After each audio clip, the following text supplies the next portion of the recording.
Hello అండి, నమస్తే. ఈరోజైతే మనం ఉప్పు దీపం ఎలా పెట్టాలో, దానివల్ల ప్రయోజనాలు ఏంటి అనేది నేను చెప్తానండి. ఉప్పు దీపం అసలు ఎలా పెట్టాలి అనేసి.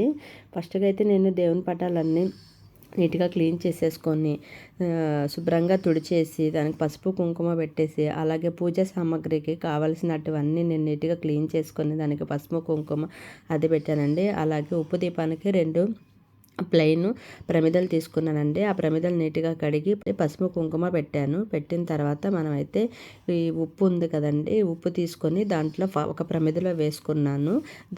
దాని కింద ఇంకొక ప్రమిదని పెట్టి, ఖాళీ ప్రమిదని పెట్టి దాంట్లో పసుపు కుంకుమ అక్షంతలు వేసి చిన్న ప్రమిదను మనం పెట్టుకోవాలన్నమాట.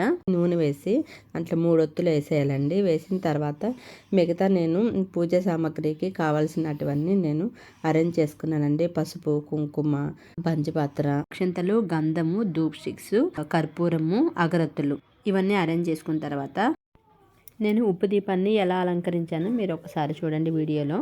ఇప్పుడైతే మనం ఉప్పు దీపాన్ని ఫస్ట్ వెలిగించేటప్పుడు మనము దీపం శ్లోకం చదువుకోవాలండి. దీపం శ్లోకం చదివిన తర్వాత పాలు బెల్లం నైవేద్యంగా పెట్టానండి. పాలు బెల్లం నైవేద్యంగా పెట్టిన తర్వాత వెంకటేశ్వరుని శ్లోకం చదువుకొని కనకదార స్తోత్రం కూడా చదువుకొని దీపం వెలిగించాను అనమాట. వెలిగించిన తర్వాత వినాయక పూజ చేశాను. వినాయక పూజ చేసిన తర్వాత కామాక్షి దీపాలు కూడా వెలిగించేసాను. వెలిగించేసిన తర్వాత ధూపదీప నైవేద్యాలతో నేను దీపారాధన చేశానండి.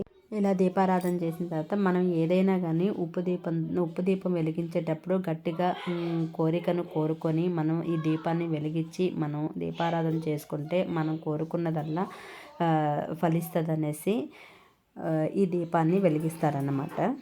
అంతేనండి. ఈ వీడియోతో ఇంతటితో నేను బాయ్ చెప్పేస్తున్నాను. నచ్చితే ఈ వీడియో నచ్చినట్లయితే మీకు లైక్ చేయండి, షేర్ చేయండి, సబ్స్క్రైబ్ కూడా చేయండి. Thank you.